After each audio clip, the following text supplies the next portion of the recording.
சுவாதியுடன் பழக முயற்சித்த ராம்குமார் அவரை சில மாதங்களாக பின்தொடர்ந்ததாகவும் அந்த முயற்சி தோல்வியடைந்ததாலேயே கொலை செய்திருக்கலாம் என்றும் சென்னை பெருநகர காவல்துறை ஆணையர் ராஜேந்திரன் கூறினார்.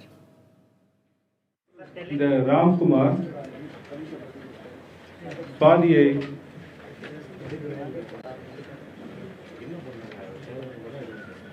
பிரயாணம் செய்கின்ற போதும் சரி, மற்றபடி வீட்டிற்கு போகும்போதும் சரி, இதுபோல சில சமயங்களில் சில நாட்களில் தொடர்ந்து சென்றிருக்கிறார்.